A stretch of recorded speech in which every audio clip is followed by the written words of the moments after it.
জ্ঞান চর্চা ও ও ইসলাম। এখন 2021 সালের জানুয়ারি মাস চলছে, প্রত্যেক জায়গায় ভর্তি কার্যক্রম চলছে, বই বিতরণ চলছে। সেজন্য আমি আজকে চিন্তা করলাম জ্ঞান চর্চা ও ইসলামের উপর আলোচনা করার জন্য। আল্লাহ আমাদের প্রত্যেককে এই বিষয়টা শুনে আমরা যেন আমল করতে পারি, আমরা যেন জ্ঞানে নিজের জীবনকে যেন আলোকিত করতে পারি, কোরআন সুন্নাহর সেই মহিমান্বিত জ্ঞান যেন আমরা ধারণ করতে পারি। আল্লাহ আমাদেরকে সেই তৌফিক দান করুন, আমিন। প্রিয় হাজিরিন, কোরআনুল কারীম 610 সালে যখন নাযিল হলো, এই কোরআনুল কারীমে যেই শব্দের মাধ্যমে কোরআন প্রথম শব্দ, সেটা কি? সবাইকে বড় করে, সেটা কি? ইকরা। কোরআন কারীমের প্রথম আয়াত হলো ইকরা বিসমি রাব্বিকাল লাযী খালাক। এই আয়াতে কারীমার উপর আমরা যদি আলোচনা করি, তাহলে জ্ঞান চর্চা করা কত গুরুত্বপূর্ণ সেটা এই আয়াতে আমাদের জন্য স্পষ্ট হয়ে যায়। রব্বুল আলামিন সর্বপ্রথম নামাজের কথা বলেননি, হজের কথা বলেননি, রোজার কথা বলেননি, মা বাবার খেদমতের কথা বলেননি। সর্বপ্রথম যে কথা দিয়ে কোরআন কারীম স্টার্ট করছেন, শুরু করছেন, সেটা হলো ইকরা। সেটা কি? ইকরা। আল্লাহ বলেন পড়ো। ইকরা মানে কি? পড়ো। আমরা কি পড়বো সেটা আল্লাহ বলেন যেমন তেমন পড়া নয়, এমন জ্ঞানে তোমরা জ্ঞানবান হবে। সেই জ্ঞানের নাম হলো বিসমি রাব্বিকাল লাযী খালাক। যেই জ্ঞান তুমি আহরণ করলে, যেই জ্ঞান শিখলে তুমি আল্লাহ সম্পর্কে জানতে পারবে, আল্লাহকে চিনতে পারবে, আল্লাহর ওয়াহদানিয়ত খুঁজে পাবে, সেই ঐশী জ্ঞান তোমরা পড়ো। উচ্চারণ সুবহানাল্লাহ। আল্লাহ আমরা কেন, এটা হলো সূরা আলাকের প্রথম নম্বর আয়াত। যদি প্রশ্ন করা হয় কেন আল্লাহ আমরা এই জ্ঞান চর্চা করব, আল্লাহ বলেন সূরা ফাতির আয়াত নম্বর 28, আল্লাহ বলেন ইন্নামা ইয়াখশাল্লাহা মিন ইবাদিহিল উলামা। যারা জ্ঞানবান হয়েছেন, যারা জ্ঞানে গুণান্বিত হয়েছেন, ওই সমস্ত বান্দারাই আমি আল্লাহকে সবচেয়ে বেশি ভালোবাসি। আল্লাহর ওয়াহদানিয়ত কিসের মাধ্যমে জানতে পারবে? জ্ঞানের মাধ্যমে। আর যারা জ্ঞান চর্চা করবে, ইলম চর্চা করবে, ওই ব্যক্তিরা, ওই আলেমরাই আল্লাহকে বেশি বেশি ভালোবাসবে, আল্লাহকে ভয় পাবে, প্রতিটি কাজে কর্মে, প্রতিটি পদক্ষেপে আল্লাহর ওয়াহদানিয়ত স্বীকার করে আল্লাহকে সাক্ষী রেখে কাজ করে। উচ্চারণ সুবহানাল্লাহ। যেন আমরা দেখতে পাই রব্বুল আলামিন যখন হযরত আদম সফিউল্লাহ আলাইহিস সালামকে সৃষ্টি করলেন, পৃথিবীর প্রথম মহামানব এবং প্রথম নবীকে হযরত আদম আলাইহিস সালাম, এই আদম আলাইহিস সালামকে আল্লাহ সুবহানাহু ওয়া তাআলা সৃষ্টির পরে বললেন ওয়া আল্লামা আদামাল আসমা। আমি হযরত আদম আলাইহিস সালামকে সমস্ত জ্ঞান ভান্ডার শিখিয়ে দিলাম। এরপরে আল্লাহ সুবহানাহু ওয়া তাআলা আদম আলাইহিস সালামকে জ্ঞানে জ্ঞানবান করার পরে যখন ওনার পজিশন ঠিক হয়ে গেল, তখন গোটা ফেরেশতা জগৎকে আদমের সম্মানার্থে সিজদা করার জন্য অর্ডার করলেন। তাহলে সর্বপ্রথম আদম আলাইহিস সালামকে আল্লাহ কি করলেন? জ্ঞান চর্চা করলেন। সর্বপ্রথম জ্ঞান শিক্ষা দিলেন, ইলম শিক্ষা দিলেন। ইলমে যখন সে ভরপুর হয়ে গেল, যখন সে জ্ঞানে গুণান্বিত হয়ে গেল, তখন তার পজিশন ঠিক হয়ে গেল। এই পজিশনে যখন পৌঁছে গেল, আল্লাহ সুবহানাহু ওয়া তাআলা ফেরেশতাদেরকে বললেন ফাসাজাদু, তোমরা সবাই কাকে সিজদা করো? আদম আলাইহিস সালামকে। আদম আলাইহিস সালামকে সিজদার পিছনে মূল কারণ কি? কি? জ্ঞান। পিছনের মূল কারণটা কি? জ্ঞান। কারণ আল্লাহ সুবহানাহু ওয়া তাআলা আদম আলাইহিস সালামকে সমস্ত জ্ঞান শিখিয়ে দিলেন। যেহেতু এর ফেরেশতারা জানে না, আদম জানে, অতএব যিনি জানেন তিনি সবচেয়ে বড়, তিনি সবচেয়ে সম্মানিত। অতএব তোমরা তাকে কি করো? সূরাতুল বাকারা আয়াত নম্বর 35। আদম আলাইহিস সালাম যখন এই জ্ঞানে পারদর্শী হলেন, উনি যখন ফেরেশতাদের সামনে পরীক্ষায় যখন উত্তীর্ণ হলেন, আল্লাহ সুবহানাহু ওয়া তাআলা বলেন, ইয়া আদম উসকুন আনতা ওয়া যাওজুকাল জান্নাতা ফাকুলা ওয়া কুলা মিনহা রাগাদান হাইসু শি'তুমা। আল্লাহ সুবহানাহু ওয়া তাআলা পুরস্কার হিসেবে আদম সফিউল্লাহ আলাইহিস সালাম এবং হযরত মা হাওয়া আলাইহিস সালামকে জান্নাতের নাম নিয়ামত দিয়ে দিলেন। তাহলে ইলম অর্জন করার পরে কি আসবে? বিভিন্ন ধরনের আল্লাহর পক্ষ থেকে নাম নিয়ামত আসবে। পুরস্কার আগে নাকি পরীক্ষা আগে? পুরস্কার আগে নাকি পরীক্ষা আগে? পরীক্ষা আগে। পরীক্ষায় যখন আমরা উত্তীর্ণ হব, তখন আল্লাহর পক্ষ থেকে আমাদের জন্য বিভিন্ন নাম নিয়ামত আছে। অতএব এই কথা সুস্পষ্ট হয়ে গেল, সকল অপকর্মের মূল হলো জাহালাত। যার কাছে ইলম নেই, এই বান্দা তার সবকিছু করা সম্ভব। আর যার মধ্যে ইলম আছে, যার মধ্যে সত্যিকার জ্ঞান আছে, এজন্য বলা হয় বিবেক হলো মানুষের সবচেয়ে বড় আদালত। বিবেক কি? মানুষের সবচেয়ে বড় আদালত। যার মধ্যে বিবেক আছে, ওই বান্দা যেখানে সেখানে কিছু করতে পারে না। এই বান্দা বিভিন্ন ধরনের নির্যাতনের শিকার হওয়ার পরও সে কি করে? সবর করে। কারণ তার মধ্যে কি আছে? জ্ঞান আছে। তার মধ্যে কি আছে? জ্ঞান আছে। এই জন্য জ্ঞান হলো, ইলম হলো আল্লাহর দরবারে একজন বান্দা পজিশন লাভ করার অন্যতম মাধ্যম। সুবহানাল্লাহ। এরপরে আল্লাহ সুবহানাহু ওয়া তাআলা এই ইলমকে বাহন হিসেবে গ্রহণ করেছেন। সূরা মুহাম্মদ আয়াত নম্বর 19 আল্লাহ বলেন, ফাআলাম আন্নাহু লা ইলাহা ইল্লাল্লাহ। হে বান্দা, তুমি আগে ইলম অর্জন করো। কি করো? জ্ঞান অর্জন করো। আমি আল্লাহ যে এক, আমি আল্লাহ যে একক, এই একক সৃষ্টিটা, আমি আল্লাহর ওয়াহদানিয়ত যদি তোমাকে চিনতে হয়, বুঝতে হয়, তোমাকে আগে কি করতে হবে? জ্ঞান অর্জন করতে হবে। তুমি যদি জ্ঞান অর্জন না করো, তাহলে আমি আল্লাহর ওয়াহদানিয়ত কখনো খুঁজে পাবে। এরপরে আল্লাহ সূরা হাজ আয়াত নম্বর 54 আল্লাহ বলেন, ওয়ালিয়া আলামাল্লাযিনা উতুল ইলমা আন্নাহুল হাক্কু মির রাব্বিক ফায়ুমিনু বিহি ফাতুখবিতা লাহুম কুলুবুহুম ওয়া ইন্নাল্লাহা লাহাদিল লাযিনা আমানু ইলা সিরাতিন মুস্তাকিম। একজন বান্দা যখন জ্ঞানবান যখন হয়ে যাবে, তখন তার মধ্যে সত্যটা জানার জন্য আগ্রহ সৃষ্টি হবে। আর ইসলাম তথা কোরআন মূল তীর হলো মানুষের মধ্যে সত্যটা তাদেরকে তৈরি করে দেওয়া। যখন সে সত্য জানতে পারবে, তখন সে অবশ্যই ঈমানদার হয়ে যাবে, কারণ ঈমানের নাম হলো সত্য। এই জন্য পৃথিবীর অন্যান্য ধর্ম বিলম্বের মধ্যে দেখা যায় তারা জ্ঞান চর্চার মধ্যেও তারা সীমাবদ্ধ রাখে, কিন্তু আল্লাহ সুবহানাহু ওয়া তাআলা এই ইলম শব্দটাকে আম রাখছে। এটা তুমি যে কোনো জ্ঞান অর্জন করো, যেই জ্ঞান অর্জন করবে সেই জ্ঞানের মধ্যে আমি আল্লাহর ওয়াহদানিয়ত খুঁজে পাবে। আর আমি আল্লাহর ওয়াহদানিয়ত খুঁজে পাওয়ার নাম হলো ঈমান। সুবহানাল্লাহ। এরপর আল্লাহ সূরাতুর রূম আয়াত নম্বর 56 আল্লাহ বলেন, ওয়াকালাল্লাযিনা উতুল ইলমা ওয়াল ঈমান। যেই বান্দা ইলম অর্জন করবে, ইলমে দ্বীন হোক অথবা ইলমে দুনিয়াবি হোক, যেই বান্দা ইলম অর্জন করবে, তার মধ্যে অটোমেটিক্যালি ঈমান চলে আসবে। কারণ এই আমরা যত জ্ঞানীবান দেখতে পাই, প্রত্যেকে আস্তে আস্তে যখন চর্চা করতে থাকে, সে যখন থিসিস করে, গবেষণা করে, একটা সময় আল্লাহর ওয়াহদানিয়ত তার মধ্যে খুঁজে পাওয়া যায়। তখন সে চিন্তা করে, এই বিশাল আকাশ, এই বিশাল সমুদ্র, এগুলো তো এমনি এমনি হয়নি। অতএব যিনি করেছেন তিনি হলেন লা ইলাহা ইল্লাল্লাহ। সুবহানাল্লাহ।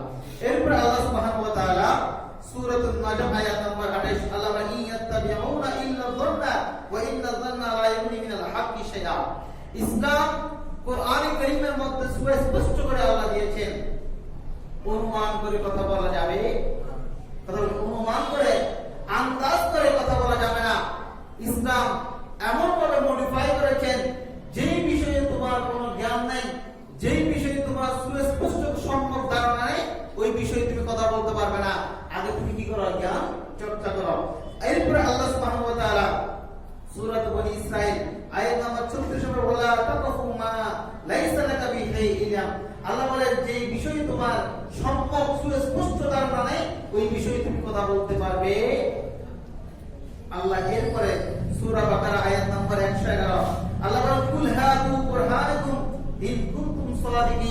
তুমি যে বিষয়ে কথা বলতে চাও তুমি আগে সেই বিষয়ে কি করো, দলিল রেডি করো। তুমি যে বিষয়ে তোমার জ্ঞান আছে যখন তুমি কারো সামনে সেটা উপস্থাপন করবে সাথে সাথে সেটা কি করবে, দলিল সহকারে উপস্থাপন করবে।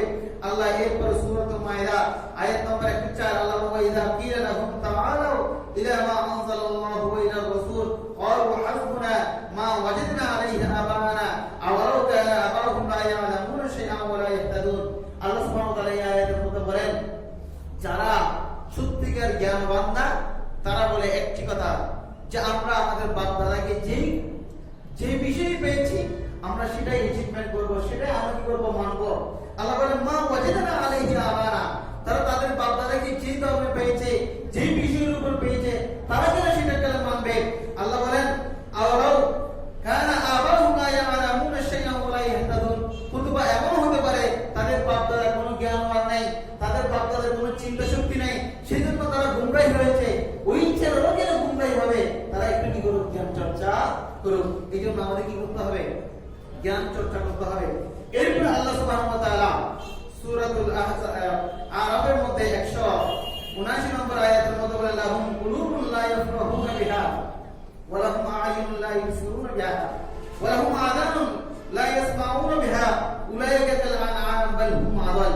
আল্লাহ সূরা আরাফ 179 নম্বর আয়াতের মধ্যে বলেন অনেক মানুষকে তুমি দেখতে পারবে যাদের কলব আছে, যাদের কান আছে, যাদের চোখ আছে, যারা কান দিয়ে কথা শুনে, কলব দিয়ে সবকিছু অনুমান করে বুঝতে পারে এবং তারা বিভিন্ন ধরনের চোখ দিয়ে বিভিন্ন জিনিস দেখে, কিন্তু আল্লাহ সুবহানাহু ওয়া তাআলা তাদেরকে অন্ধ করতেছেন কেন, যেহেতু তারা এই চোখ দিয়ে তারা সত্যিকার জিনিস দেখতে পারে না, কান দিয়ে তারা ভালো কথা শুনতে পারে না এবং তারা বিভিন্ন ধরনের আল্লাহর এই বিষয়গুলো তারা বুঝতে পারে না।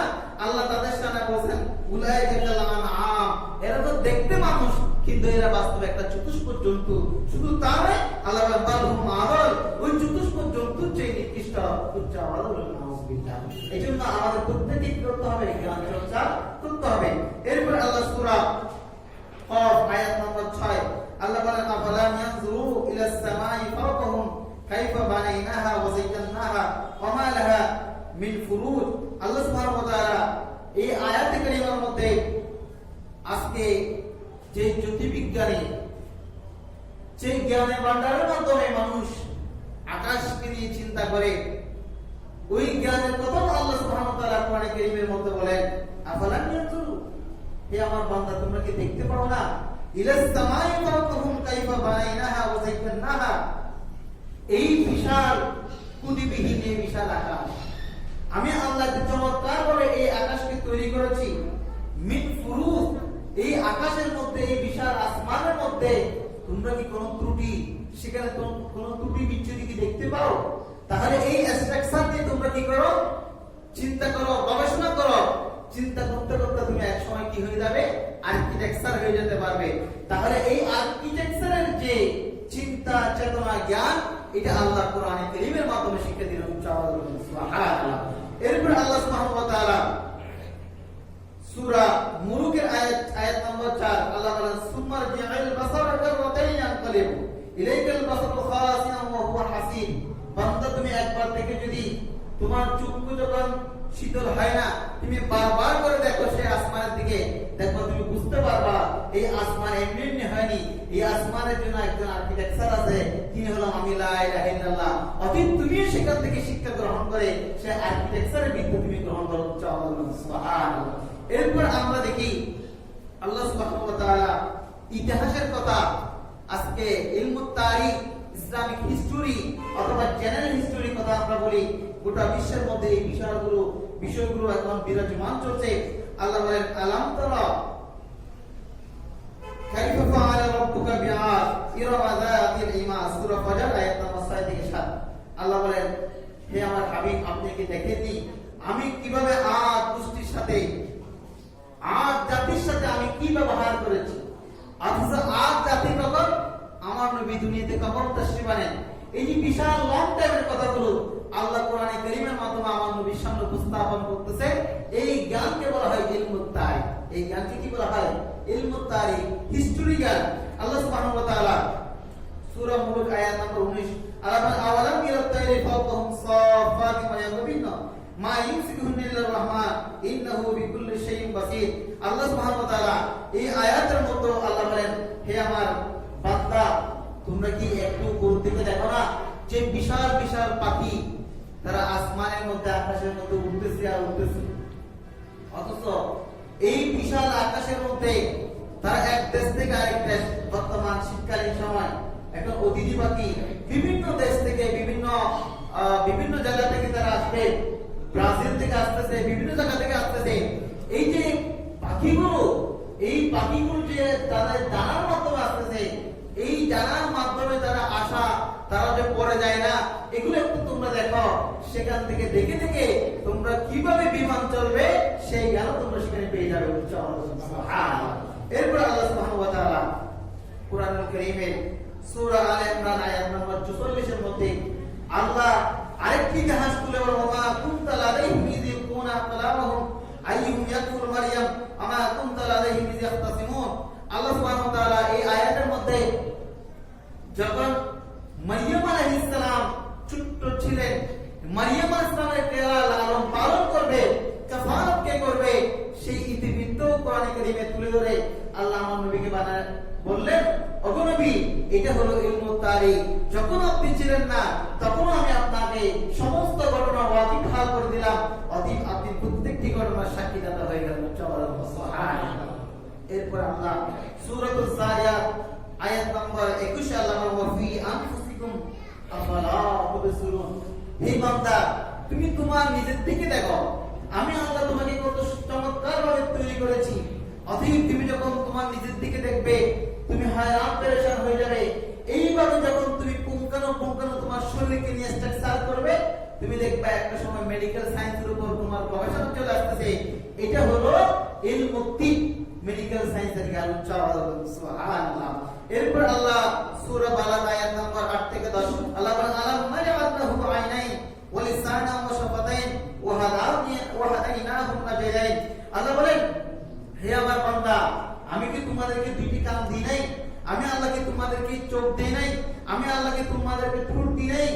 এই চোখ, ঠোঁট, কানগুলো শুধু শোনার জন্য, কথা বলার জন্য, দেখার জন্য নয়, বরং এই কথাগুলো তোমাদেরকে আমি এলান দিলাম। যখন কোন একজন স্কলার, কোন একজন ভালো বক্তা বক্তব্য রাখবে, সেই বক্তব্যগুলো তুমি অ্যানালাইসিস করবে, থিসিস করবে, গবেষণা করবে। এই গবেষণা করে তুমি তোমার জ্ঞানের জগৎকে অনেক দূর এগিয়ে যাবে। সুবহানাল্লাহ। এরপর আল্লাহ সূরাতুর রূম আয়াত নম্বর 42 আল্লাহ বলেন, কুল সিরু ফিল আরদি ফানজুরু কাইফা কানা আকিবাতুল লাযিনা মিন ক্বাবল। আধুনিক যুগের মধ্যে পর্যটন শিল্প একটি গুরুত্বপূর্ণ অধ্যায়। এই পর্যটন শিল্পের কথা আল্লাহ কোরআনে কারীমে নিয়ে আসতে হাজার বছর আগে। আল্লাহ বলেন, হে আমার হাবিব, আপনি তাদেরকে বলে দেন তারা যেন কি করে, বিশ্ব পরিমণ্ডল পরিভ্রমণ করে। এই পরিভ্রমণ যখন করতে যাবে, তারা যখন বিভিন্ন জায়গায় বেড়াতে যাবে, তখন তারা সেখানে দেখবে আমি আল্লাহর কত চমৎকার সৃষ্টি, আমি আল্লাহর কত বৈচিত্র্যপূর্ণ সৃষ্টি জগৎ সেখানে লুকায়িত আছে। এই সৃষ্টি জগৎ যখন তারা দেখবে, তখন তারা আস্তে আস্তে করে আমি আল্লাহর ওয়াহদানিয়ত খুঁজে পাবে, এবং তারা সেখানে এই জ্ঞান ভান্ডারকে কাজে লাগিয়ে তারা বিভিন্ন আর্কিটেকচারের মাধ্যমে, তারা সেখানে সুন্দর স্থাপত্যের মাধ্যমে তারা তাদের পর্যটন শিল্প দিন দিন কি করবে, ত্বরান্বিত করবে। পৃথিবীর অনেক রাষ্ট্র আছে, যে সমস্ত রাষ্ট্র শুধুমাত্র পর্যটন শিল্পের উপর কি করতেছে, অর্থনৈতিক চাঙ্গা আছে। আপনি থাইল্যান্ড দেখেন, সুইজারল্যান্ড দেখেন এবং কানাডা দেখেন, এগুলো সবগুলো হচ্ছে কিসের উপরে, শুধু পর্যটন শিল্প। আমরা যদি আমাদের বাংলাদেশের মধ্যে যে সমস্ত পর্যটন এলাকা আছে, ওইগুলো যদি আমরা ভালোভাবে কাজে লাগাতে পারি, দেখবেন এখান থেকে বিভিন্ন ধরনের আমরা ইনকাম আর্ন করবে।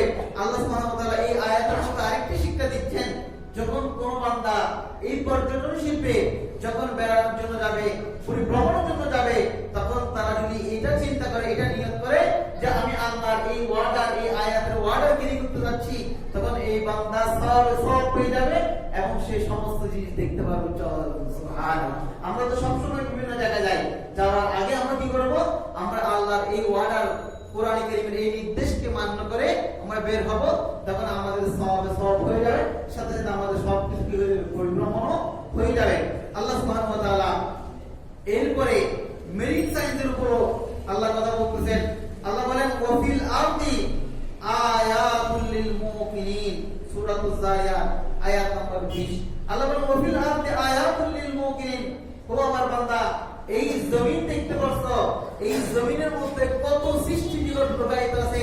তোমরা মনে করতেছো এই বিশাল সাগর, সাগরের পানিগুলো সব সময় একই রকম আছে? নয় নয়, এই সাগরের নিচে আরেকটি কি আছে? আগুনের সাগর আছে, যে আগুন সবসময় জ্বলন্ত আছে, ওই পানিগুলোকে বরফ করতে দেয় না। অধিক তুমি যখন এই সাগর নিয়ে স্টাডি করবে, এই যখন মেরিন সায়েন্স নিয়ে যখন তুমি পড়বে, তখন দেখতে পাবে আমি আল্লাহর ওয়াহদানিয়ত খুঁজে পেয়ে যাবো। সুবহানাল্লাহ। এরপরে আল্লাহ সূরাতুল বাকারা আয়াত নাম্বার 164 এর মধ্যে আল্লাহ বলেন ইন্না ফি খালকিস সামাওয়াতি ওয়াল আরদ ওয়া ইখতিলাফিল লাইলি ওয়ান নাহার ওয়াল ফুলকি আল্লাতী তাজরি ফিল বাহর বিমা ইয়ানফাউন নাস ওয়া মা আনজালাল্লাহু মিনাস সামাই মিন মাইন ফাহিয়া বিল আরদা বা'দা মাউতিহা ওয়া বাসা ফিহা মিন কুল্লি দাব্বা ওয়া তাসরিফির রিহা ওয়াস সাহাবিল মুসাখখারি বাইনাস সামাই ওয়াল আরদ লাআয়াতিন লিকাওমিন ইয়াকিলুন।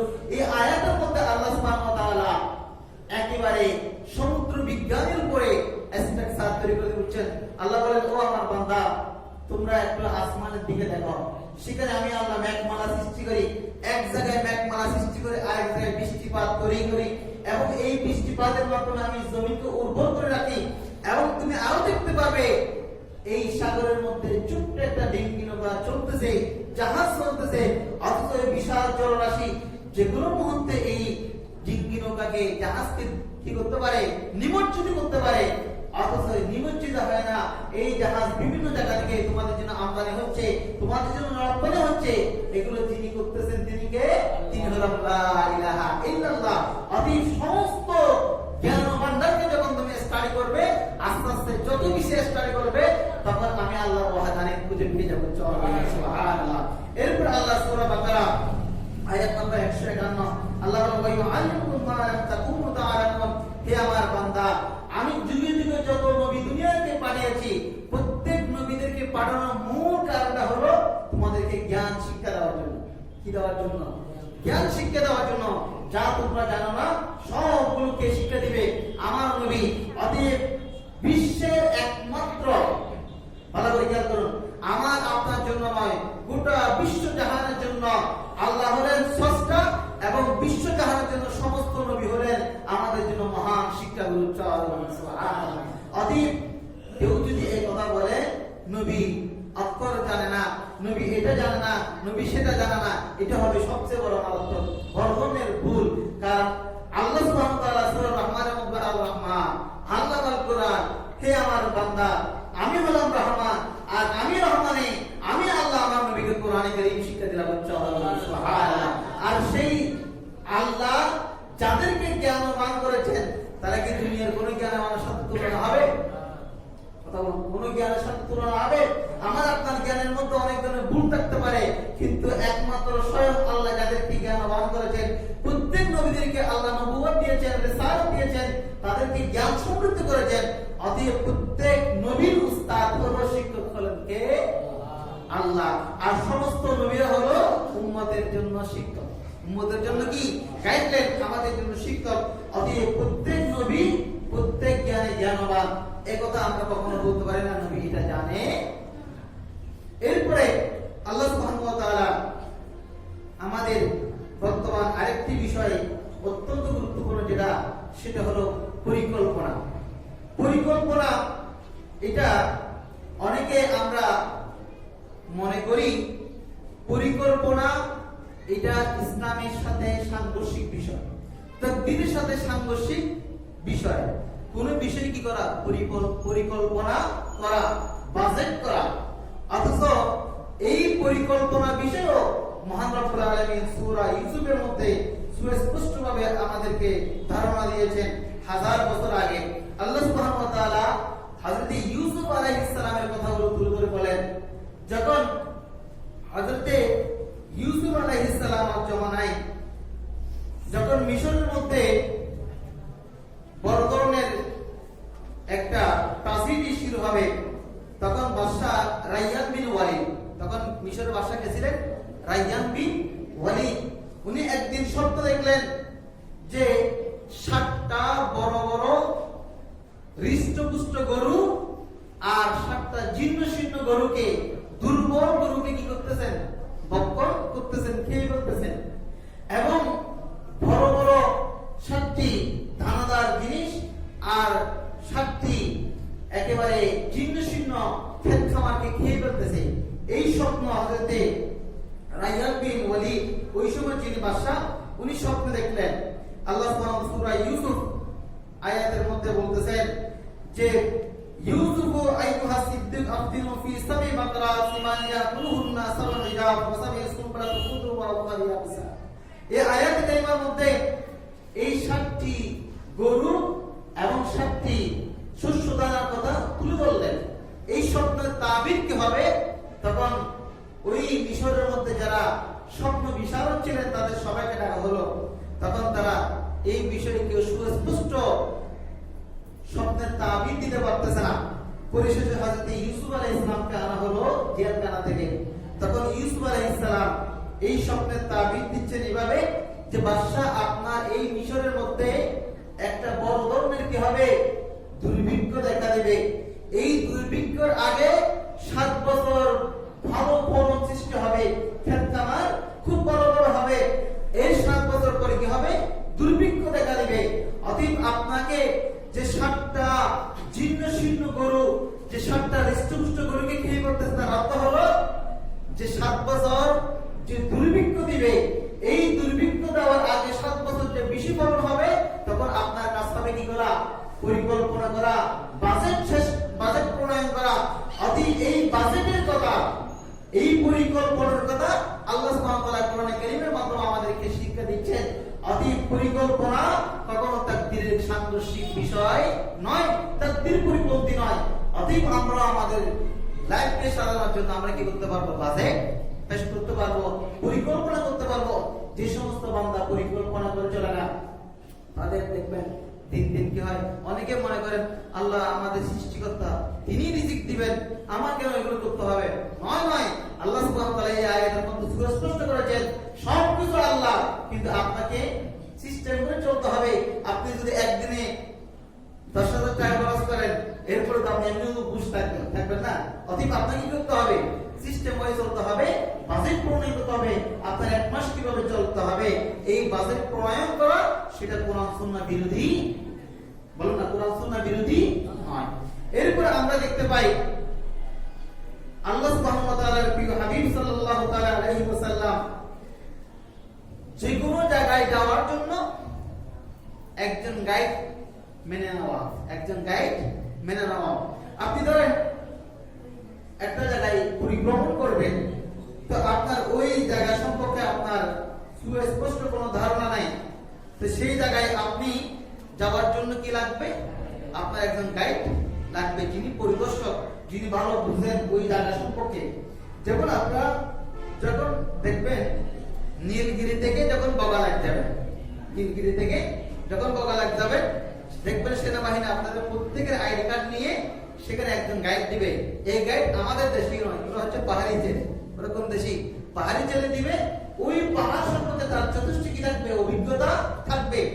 এইটাকে অনেকেই চিন্তা করে আমরা মুসলমান, আমরা কেন ওই চাকমা খ্রিস্টানদেরকে আমরা গাইড নেব? এই বিষয়ে আজকে আমি আপনাদেরকে স্পষ্ট করে জানাতে চাই, গাইড সমসাময়িক যিনি আমাদেরকে জ্ঞানবান করবেন, তিনি যেই ধরনের হোক না কেন তার থেকে সার্ভিস নেওয়া যাবে, তার থেকে কি নেওয়া যাবে? সেবা নেওয়া যাবে। সেটা দলিল কি? বুখারী শরীফ হাদিস নাম্বার 3060, মুসলিম শরীফ 149, ইবনে মাজাহ 2029 নম্বর হাদিস। খুব মনোযোগ দিয়ে শুনেন। রাসূল পাক সাল্লাল্লাহু আলাইহি ওয়াসাল্লাম প্রিয় সাহাবী এবং মুসলমান সবচেয়ে যিনি জেনারেল সেক্রেটারি হিসেবে কাজ করতেন, হযরত হুযায়ফা আল ইয়ামানী আলাইহি রাহমাত, উনি দেখা যাচ্ছে এই রাসূল পাক সাল্লাল্লাহু তাআলা আলাইহি ওয়াসাল্লাম মদিনা শরীফে যখন গেলেন, এই মদিনা গভর্নমেন্টে যাওয়ার পরে আল্লাহ নবী সাহাবায়ে কেরামের মধ্যে হুযায়ফাকে ডেকে বললেন, হে হুযায়ফা, তুমি একটু খবর নিয়ে দেখো, আমি আসার পরে অর্থাৎ 622 খ্রিস্টাব্দে আমি নবী মদিনা শরীফের মধ্যে আসলাম, এই অল্প দিনের মধ্যে কতজন মুসলমান ইসলামে দীক্ষিত হলো? ক্বালা উকসু ইলা কাম ইয়ালফাযিল ইসলাম। তখন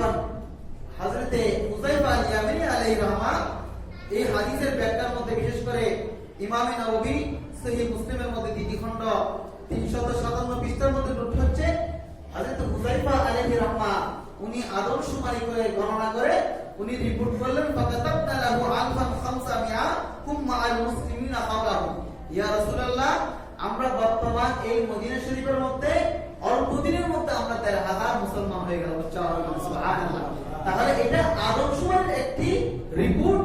এই আদমশুমারি রিপোর্ট করা আজকে আমরা পঞ্চবার্ষিকী করতেছি, এগুলো সবগুলো কোরআন এবং সুন্নাহ ভিত্তিক, এগুলো কোরআন সুন্নাহর বাইরে নয়। আর এগুলো সবগুলো শিক্ষা কে দিয়েছেন? আল্লাহ এবং তার রাসূল।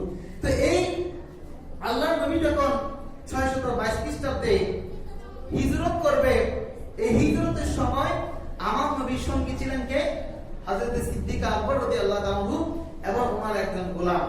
তো ওনাকে এই মক্কাতুল মুকাররমা থেকে মদিনাতুল মুনাওয়ারায় নিয়ে যাবেন, এই বিশাল লং টাইম পথে ওনাকে কে নিয়ে যাবেন, ওনাকে কে পথ নির্দেশ দিবেন, সেজন্য উনি ঠিক করলেন আব্দুল্লাহ ইবনে আরিকাত দুয়ালি। ওনার নাম কি?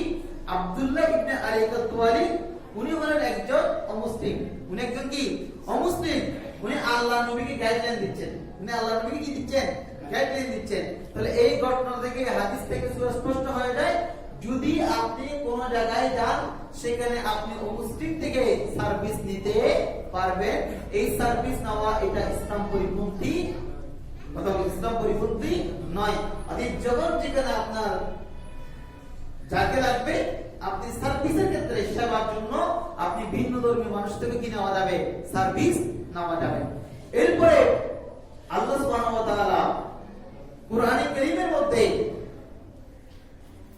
আজকে যে বিষয়টা আমাদের জন্য অত্যন্ত গুরুত্বপূর্ণ সেটা হলো আইসিটি। আইসিটি ছাড়া আমরা কেউ চলতে পারবো না, এক মুহূর্তের জন্য চলা সম্ভব নয়। অথচ সেই আইসিটি সম্পর্ক আল্লাহ সুবহানাহু ওয়া তাআলা কুরআনে কারীমের মধ্যে তুলে ধরতেছেন। আল্লাহ এইভাবে আল্লাহ সূরা কিয়ামার মধ্যে আল্লাহ বলেন আয়াহসাবুল ইনসান আল্লান নাজমা ইযামা বালা কাদিরিন আলা আন নুসাব্বিয়া বানানা।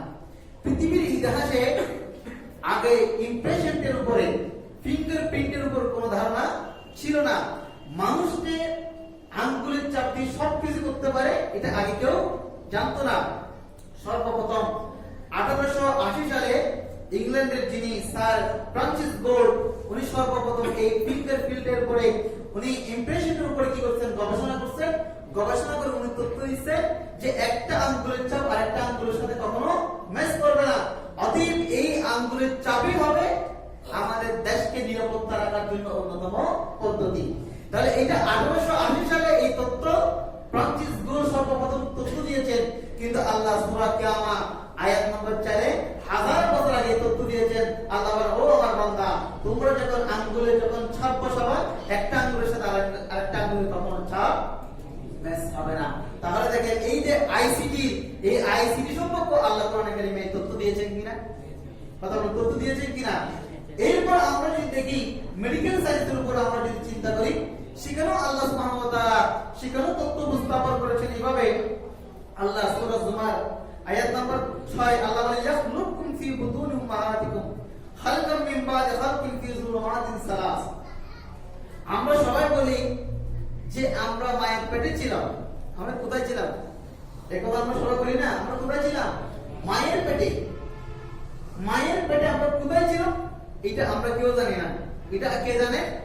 একমাত্র যারা মেডিকেল সায়েন্সের যারা লেখাপড়া করে, আমাদের কোন জায়গায় স্টোমাক পুরো জায়গায় কি আমরা থাকি, কোন জায়গায় থাকি এটা কারা জানে? একমাত্র মেডিকেল সায়েন্স স্টুডেন্টরা। অথচ আল্লাহ সুবহানাহু ওয়া তাআলা ১০০০ বছর আগে সূরা জুমারের মধ্যে আল্লাহ বলেন ইয়াখলুকুম ফি বুতুনি উম্মাহাতিকুম খালকাম মিন বাদি খালকিন ফি যুলুমাতিন সালাস। ও আমার বান্দা, আমি তোমাদেরকে তোমাদের মায়ের পেটে সুরক্ষিতভাবে রাখলাম এমন একটি জায়গায় যেখানে একটি দুটি নয় তিনটি অন্ধকার পর্দাকে আমি আগে কি করলাম? সেটাকে মডিফাই করলাম, সেটাকে মুড়িয়ে দিলাম যেন পৃথিবীর কোন ব্যাকটেরিয়া সেখানে আক্রমণ করতে না পারে। আজকে বিজ্ঞানের ছাত্ররা, মেডিকেল স্টুডেন্টরা এই কথা বলতেছে, মায়ের পেট যখন কাটা হয়, যখন সিজার করা হয়, ওই বাচ্চাকে কাটানো বের করার সময় তাদেরকে কার্ডি কাটতে হয়, 3টি পর্দা কাটতে হয়। তাহলে কোরআনে কারীম সেই মেডিকেল সায়েন্সের কথাও 1000 বছর আগে কি করেছেন, এলান দিয়েছেন। তাহলে সমস্ত জ্ঞানের মূল উৎস কি? বলুন না, সমস্ত জ্ঞানের মূল উৎসের নাম কি? কোরআন। সমস্ত জ্ঞানের মূল উৎসের নাম কি? আপনি যেই সায়েন্সে পড়বেন, আপনি যেই কোনো সেক্টরে যাবেন, প্রত্যেকটি বিষয় কোরআন আছে। কোরআনে কারিমে আল্লাহ বলেন তিবিয়ানান লিকুল্লি শাই। এই কোরআন হলো এমন একটি সায়েন্স, এমন একটি শিক্ষা স্তর যেখানে প্রত্যেকটি বিষয়কে আছে আলোকপাত রয়েছে। আর আজকে আমরা সেই বিষয় থেকে, সেই লেখাপড়া থেকে, সেই স্টাডিকে আমরা দূরে সরে যাচ্ছি। এই জন্য আমরা কিছুই জানি না। আজকে দেখবেন আপনি এই শিক্ষার জগতে, জ্ঞানের জগতে আমরা যাদেরকে বিধর্মী বলছি তারা অনেক অনেক এগিয়েছে। তারা কি অনেক এগিয়েছে। আর মুসলমানরা কোরআন আমার, নবী আমার, আল্লাহ আমার, এই কথাগুলো বলতে বলতে সব নিজেদেরকে দাবি করে করে আমরা জ্ঞানের জগৎ থেকে অনেক দূরে সরে গেলাম। অথচ কোরআনে কোথাও আল্লাহ আমার, আল্লাহ মুসলমানের এই কথা বলছে? কথা বলুন, আল্লাহ মুসলমানের এই কথা বলছে? আল্লাহ পরিচয় দিয়েছেন আল্লাহ সূরা ফাতিহার প্রথম আয়াতে, আলহামদুলিল্লাহি রাব্বিল আলামিন। আমি কোনো হিন্দুর জন্য নয়, আমি কোনো বৌদ্ধের জন্য নয়, আমি খ্রিস্টানের জন্য নয়, আমি মুসলমানের জন্য নয়, আমি গোটা সৃষ্টি জগৎ যত সৃষ্টি আছে সমস্ত সৃষ্টির জন্য আমি আল্লাহ ঠিক তদ্রুপভাবে এই কোরআন কোন মুসলমানের জন্য, এই কথা আল্লাহ বলেন, আল্লাহ ইন হুয়া ইল্লা যিকরুল লিল আলামিন। সৃষ্টি জগতের জন্য যেই চাইবে সেই কোরআন থেকে হেদায়েত পাবে। অতএব এই কোরআন কোন নির্দিষ্ট গোত্রের জন্য, নির্দিষ্ট কোন বর্ণবাদীর জন্য নয়। এই কোরআন গোটা সৃষ্টি জগতের জন্য রহমতুল আলামিন। সুবহানাল্লাহ। ঠিক তদ্রুপভাবে আমার নবীও কোন মুসলমানের জন্য নির্দিষ্ট নয়। আমার নবীর শানে আল্লাহ বলেন, ওয়া আরসালনাকা ইল্লা রাহমাতাল লিল আলামিন। ওগো নবী, আমি আল্লাহ যত সৃষ্টি জগতের জন্য স্রষ্টা, আপনাকে তত সৃষ্টি জগতের জন্য রহমত বানাইলাম। সুবহানাল্লাহ। অতএব আমরা এই নির্দিষ্ট করতে করতে, ডিফিনিশন করতে করতে আমরা এমন ভাবে হেরে যাচ্ছি, আজকে আমাদের অবস্থান অনেক অনেক নিচে চলে আসতেছে। আর ওরা স্টাডি জগৎকে বাড়াতে বাড়াতে আজকে সমস্ত কিছুর আবিষ্কারক দেখবেন তাদের নাম খ্রিস্টানদের, ইহুদিদের নাম। আর সব কিছুর মূল থিওরি কোথায়? কোরআনে। কিন্তু কোরআন আছে, কিন্তু সেই কোরআনের চর্চা নাই। কোরআন আছে কিনা? আপনি দেখবেন প্রত্যেকটি ঘরে কোরআন আছে, সেই কোরআন চর্চা নাই। রমজান মাস যখন আসে তখন কোরআনকে বাহির করে, আর দেখবেন সেখানে এই কোরআনের উপর বালু কতটুকু, 1 আঙ্গুল পরিমাণ দেখবেন বালু করতে করতে। অথচ এই কোরআনকে এই জন্য কি পাঠানো হয়েছে? কথা বলো, এই কোরআন কি সেই জন্য পাঠানো হয়েছে? অথচ এই কোরআন গোটা সৃষ্টি জগতের মূল কেন্দ্রবিন্দু। আর আমরা এই কোরআনকে সাজিয়ে রাখছি তলায় তলায়। এই কোরআনকে আমরা তবে তবে সাজিয়ে রাখলাম, অথচ এই কোরআনের চর্চা নেই, এই কোরআনের স্টাডি নেই। অথচ আজকে বিধর্মীরা এই কোরআনকে স্টাডি করে আজকে তারা জগৎবিগত হয়ে যাচ্ছে। অতএব আসুন আমরা, এই জানুয়ারি মাস শুরু হয়ে গেল, এই মাসে আমরা আমাদের সন্তানদেরকে আমরা স্কুল মাদ্রাসায় ভর্তি করতেছি, কিন্তু তাদেরকে সর্বপ্রথম যে জ্ঞান করতে হবে সেটা হলো কোরআনের জ্ঞান। সেটা কিসের জ্ঞান? সবাই একটু বড় কিসের জ্ঞান? তো এই কোরআনের জ্ঞান আপনি কখন দিবেন? আপনি তো আপনার সন্তানকে স্কুলে পাঠিয়ে বসে আছেন, স্কুলে কি কোরআনের জ্ঞান দেওয়া হচ্ছে? নৈতিকতার জ্ঞান দেওয়া হচ্ছে? নামাজের শিক্ষা দেওয়া হচ্ছে? তাহলে এই শিক্ষা দেওয়া আপনার উপর ফরজ। তলাবুল ইলমি ফরিদাতুন আলা কুল্লি মুসলিম। আল্লাহ যে জ্ঞানকে ফরজ করেছেন সেই জ্ঞান হলো আপনাকে ওই জ্ঞান, যে জ্ঞানের মতো মানুষ আল্লাহকে চিনতে পারবে, ওই জ্ঞান আপনার জন্য ফরজ। অতএব আপনি আপনার সন্তানকে যেভাবে পারেন, দিনে পারেন, রাতে পারেন, সকালে পারেন, বিকালে পারেন, আপনি আপনার সন্তানকে কি করতে হবে? কোরআনের শিক্ষা দিতে হবে, নামাজের প্রশিক্ষণ দিতে হবে। এই সন্তান যখন নামাজ, কোরআন এগুলো শিক্ষা পাবে, তখন সে সুমানুষ হতে পারবে, তখন সে কখনো চাঁদাবাজি করবে না, সে কখনো যত পজিশনে যাবে সে কখনো দুর্নীতিবাজ পাবে। কিন্তু আজকে আমরা দুর্নীতি দিন নিয়ে বাড়তেছে না কমতেছে? কারণ আমাদের সব শিক্ষা আছে, কিন্তু আমাদের মূল শিক্ষা নেই। এই জন্য আবার অনেক বাবা এটা চিন্তা করে যে আমি আমার সন্তানকে আরবি পড়াবো, সেখানে তো অনেক টাকা খরচ হয় না, এটাও চিন্তা করে। অথচ ইসলাম কত ব্রডনেস সেটা দেখেন। আল্লাহ হাবিব সাল্লাল্লাহু তাআলা আলাইহি ওয়াসাল্লাম, এই হাদিসটা তিরমিজি শরীফ 1952। আল্লাহ নবী বলেন, قال رسول الله دينار أنفقته في سبيل الله ودينار أنفقته في رقبة ودينار تصدقت به على مسكين ودينار أنفقته على أهلك أعظمها أجر الذي أنفقته على أهلك আমরা যত জায়গায় দিনার দিরহাম টাকা খরচ করি, মসজিদের জন্য দিনার, সেটাও দিনার যে দান করলাম সেটাও আল্লাহর দরবারে দান হচ্ছে। আমার নবী বলেন সমস্ত দানের মধ্যে সবচেয়ে সেরা দান কোনটি? আমার নবী বলেন আযমুহা আজরাল্লাযী আনফাকতাহু আলা আহলিকা, তুমি তোমার পরিবারের খরচের জন্য যেই টাকাগুলো খরচ করবে, তুমি যদি নিয়ত পরিশুদ্ধ করে খরচ করো, প্রত্যেকটি টাকা তোমার জন্য দান হিসাবে আল্লাহ দরবারে কবুল হবে। প্রত্যেকটা দান কি হবে? আল্লাহ দরবারে সাদাকা হিসেবে কবুল হবে। এরপরে আল্লাহ নবী আরেকটা হাদিসের মধ্যে, এটা বুখারী আছে মুসলিম শরীফে, বুখারী শরীফের মধ্যে 55 নম্বর হাদিস, মুসলিম শরীফে 1002 নম্বর হাদিস, আমার নবী বলেন قال اذا انفق الرجل على اهلك نفقه يحتسبها فهي له صدقه, যেই বান্দা পুরুষ পরিবারের জন্য খরচ করবে, প্রত্যেকটি টাকা যদি সে নিয়ত পরিশুদ্ধ করে করে, প্রত্যেকটি টাকা তার আমলের জন্য নিয়ত হিসেবে তাকে কি সওয়াব হিসেবে দেওয়া হবে, হিসেবে সাদাকা হিসেবে। এরপর আরেকটা হাদিসের মধ্যে আমরা দেখি রাসূল পাক সাল্লাল্লাহু তাআলা আলাইহি ওয়াসাল্লাম ইরশাদ করেন যে আমরা যখন সন্তানের পিছনে, এই যে জানুয়ারি মাস শুরু হচ্ছে, ছেলের জন্য বই কিনতে হবে, ছেলের জন্য খাতা কিনতে হবে, ব্যাগ কিনতে হবে, এটা কিনতে হবে, অনেক টাকা খরচ। অনেকে মা বাবা খুব কষ্ট আছে, পেরেশানি আছে, কিন্তু নয় আপনি যদি এই টাকাগুলো যদি আপনি এটা চিন্তা করেন আমি আমার সন্তানকে একজন সুমানুষ করার জন্য খরচ করতেছি, এই নিয়ত যদি আপনি করেন, দেখবেন প্রত্যেকটি খরচ আপনার আল্লাহর দরবারে কি হিসেবে হবে? সাদাকা হিসেবে কবুল হবে। আল্লাহ আমাদের প্রত্যেককে সন্তানদেরকে সুমানুষ, সুসন্তান হিসেবে করার তৌফিক দান করুন। আমিন।